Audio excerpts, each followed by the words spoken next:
of my greatest challenges is to balance those two out and still not get involved too much with one and forget the other. Rebecca Baker will tell you, life really is like a dance. At 20 years old, she's a fancy dancer from the Squamish and Kwagelt nations.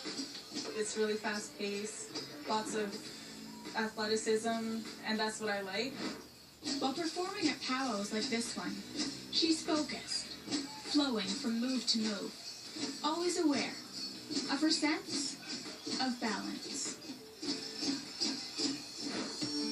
All right, listen up, we're going to have our invocation now.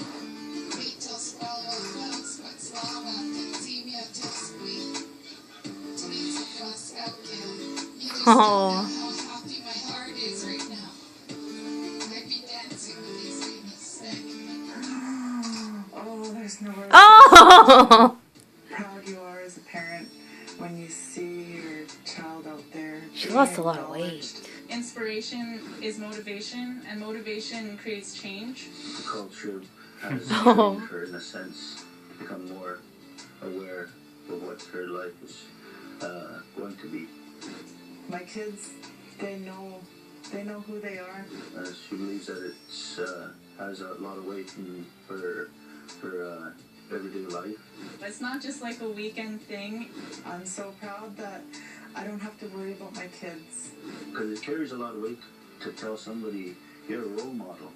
I would say every day I'm faced with being classified into a certain category of the stereotypes. I'm really grateful every day that they're not addicted to drugs, that they're not out there like a lot of our people are. It shows that I can overcome what other people think, and I know that, like, Native people as a whole are strong enough. It's an honor to see young people like her to embrace that and also show that connection that she does with the culture. When talking with Rebecca Baker, you don't need her words, just her smile. To see just how important it is to her, where she's come from. It's an expression of Oh, there's yourself baby man. and of your ancestors, and through which you can envision the future. And it's just, it takes so much determination and so much motivation, so much perseverance. We lived it. I loved it so much, and I think that really influenced her in embracing her culture too. She's been a powwow princess. Riding is now a way of life. Once I got on Oh, the the horse for the boys. first time, the feeling that it brought, the spiritual connection between myself and the horse, and it was just so great and so empowering to me. But health, happiness, and balance aren't that easy in today's world. She started playing soccer when she was 7. Mindy would drive her to her soccer games, and we couldn't ever be late, or else she'd throw little tantrums. Always been very academic. And I want to be successful in school to achieve my degree, to get my master's, perhaps my PhD. She would have to balance getting her homework done, getting her education, meeting deadlines. I'll go to school and I learn about all these rules and the laws and the systems, the government, the academic, the urban, the society that's out there.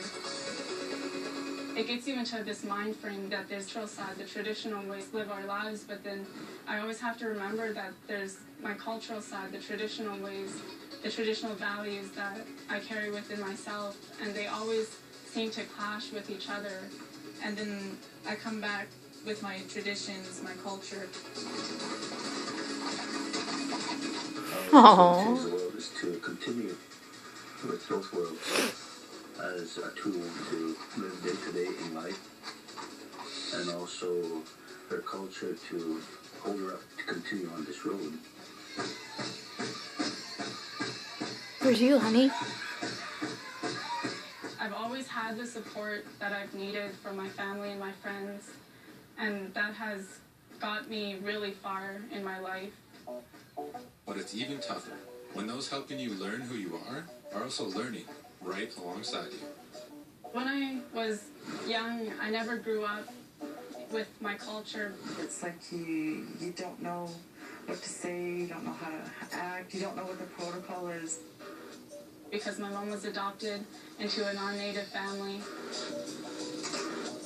I was raised by a white family who I love dearly, so I was taken away from my culture and my language. I remember being 5 years old, knowing I was different, wondering, why am I brown? And actually feeling ashamed. Identity crises, that's exactly what I relate to. I had a really hard time in my teens. It wasn't until Rebecca was born, I went to my first ceremony down at the smokehouse. I went back and found who my mom and dad are.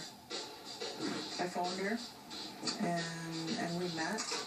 Rebecca she would have been about a year old. My dad placed names on us, and that was the first thing he said, was that this is the spirit of our ancestors who brought her home. So you look at how I was with no culture. My daughter's having a little bit, and now my grandchildren having even more. I think it's awesome that I always think that it's the spirit of our ancestors. We refuse to lay down and die. I believe that when I do work with the horses and work with my dancing, that others will see what I have and create something within themselves to empower themselves and create that balance, that health, that happiness. I hope that it'll inspire somebody else to do what I've had the opportunity to do. Yeah, Rebecca Baker, smile. Come on. If life really is a dance, then at the end of the day, it's not every move you made or missed, Oh, what? Or what you had to overcome just to make the stage. but what your performance means to the people watching. It's a drive. It just makes you find out who Oh, you look at are and where Nadine. you're from. To remind the younger generation, her peers, reminding the older ones also there is a chance that we will be able to survive. And for the performer herself.